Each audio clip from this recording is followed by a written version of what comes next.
with another live video from here at the Artec headquarters, and I wanted to go over some of our frequently asked questions from customers. So I got a little list right here of 6 of our more frequently asked questions, and I'm going to go over some of those questions, the answers, and if you guys have any other questions or anything like that moving forward, don't hesitate to reach out to Connor or myself. Send those in via email or phone as well. But starting off, is the fuel tank skid removal necessary when you're doing the belly pan install? The answer to that is going to be yes. So when you're doing the JL and JT, it will be removed. If it's the JK, it will actually stay where it is and our skid plate will go right over it. But for the JLs and the JTs, you will remove the factory fuel skid. We recommend doing it when your vehicle is close, or at least as close to empty as possible. That way, it's not super heavy in your fuel tank as well. But yeah, generally we recommend you drop the fuel tank skid, use a strap to get right up under the fuel tank and kind of hold that up while you're then going to be installing our fuel strap as well as the fuel tank.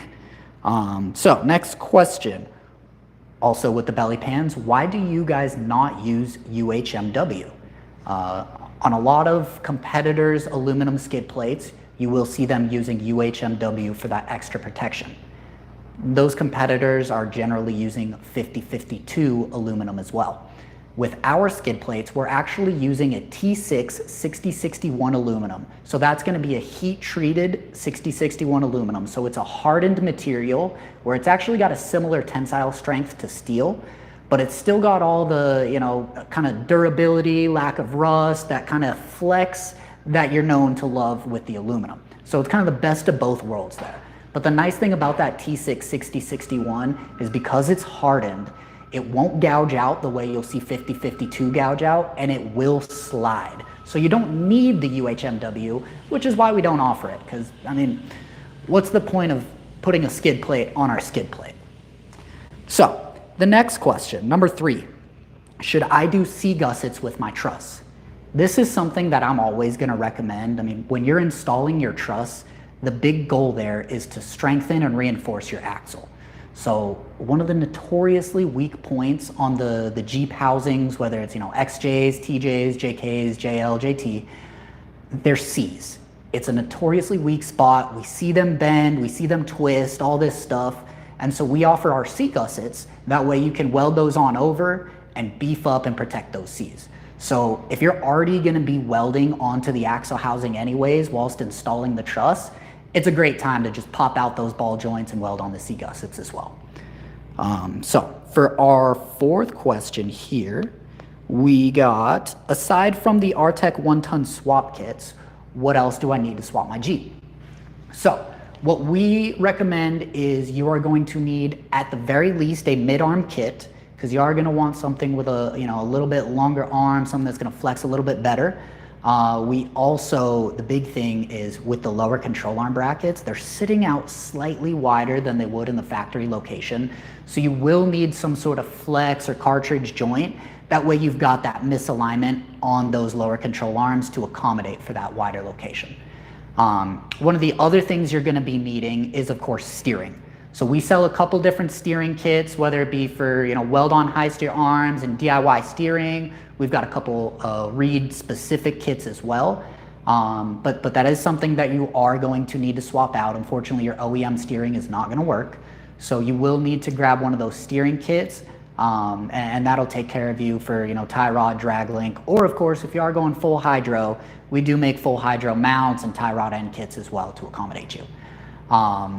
Aside from that, ABS stuff, if you've got a Jeep JK, JL, or JT, you are going to need to take care of your ABS. So we do sell tone rings and everything like that for the rear. Depending what axle you're using, there are a couple different accommodations for the front. We do sell, like for the 99 to 04 Super Duty bearings, we do sell a 52-tooth tone ring. Or for Kingpin style, you will have to run everything to the rear just because there's no ABS provisions for the front. 05 plus Super Duties, we unfortunately don't have anything at the moment, but there are options out there as well for the front. So you can take care of the rear with our stuff and then get the other options for the front. And then the only other real things, the biggest thing would be wheels. You are going to need to obviously do new wheels, as the 1-tons are going to usually have 8 lugs compared to the 5 lugs your Jeep came with in the factory.